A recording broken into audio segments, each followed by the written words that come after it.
Nurse Amara Johnson adjusted her badge and took a deep breath before beginning another busy shift in the emergency department.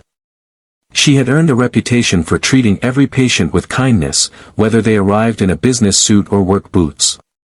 Outside the hospital, almost no one knew that Amara was engaged to Kang Ji-hoon, a wealthy Korean entrepreneur whose family had a controversial past but whose businesses now operated legally.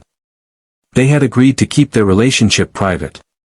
"I want people to respect me for my work," Amara often said. That afternoon, the emergency department was overflowing with patients. Amara calmly helped coordinate care, assisted physicians, and comforted anxious families. A newly arrived senior consultant, unfamiliar with the staff, watched from across the room. Seeing Amara giving instructions to junior nurses during an emergency, he mistakenly assumed she was overstepping her role. Without asking questions, he spoke sharply in front of everyone. "You're just a nurse. Stop acting like you're running this department." The room fell silent. Several co-workers looked uncomfortable. Amara remained calm. "Doctor, I'm following the emergency protocol assigned by the charge nurse." But he interrupted her. "I'll decide who gives instructions here." The charge nurse stepped forward. "She did exactly what our procedures require." Before the conversation could continue, a patient in the next room suddenly became unstable. Everyone immediately returned to their duties. Amara quickly assisted the medical team, helping prepare equipment and relay information while the physicians led the patient's treatment. The patient's condition stabilized. Later, the hospital's chief medical officer reviewed the incident and quietly reminded everyone that effective patient care depends on respectful teamwork among physicians, nurses, technicians, and support staff. Just then, the hospital entrance became unusually busy. A line of black SUVs arrived. Hospital security checked with the visitors to ensure they followed hospital rules and did not disrupt patient care. A tall man stepped out carrying a small bouquet of flowers. He wasn't there to make a scene. He had come because Amara had forgotten they were supposed to celebrate their engagement after her shift. As he reached the nurse's station, he smiled warmly. "I'm here to pick up my fiancé." The consultant looked at him curiously. "Fiancé?" Amara smiled. "Yes.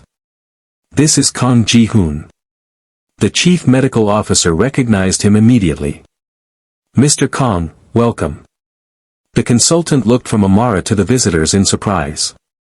He suddenly realized he had judged someone without first understanding who she was, or, more importantly, how respected she was by her colleagues. To be continued, the emergency department grew quiet for a moment. The consultant looked at Amara. "I didn't realize." Amara smiled politely. "You didn't need to know who I'm engaged to." She glanced around the nurse's station. "I only hope to be treated with the same respect as every member of the team." Kang Ji-hoon nodded. "She says that all the time." He turned to the consultant. "She wants to be recognized for her work, not for knowing me." The chief medical officer stepped forward. "Mr. Kang is right." He looked around at the staff. "In this hospital, patient care depends on every profession working together." He then addressed the consultant privately. "We expect respectful communication with all staff, including nurses, technicians, and support teams." The consultant took a deep breath. He looked at Amara. "I owe you an apology. I spoke to you unfairly and without understanding the situation." Amara accepted the apology. "Thank you. Let's focus on taking care of our patients." Just then, a trauma call came over the hospital intercom.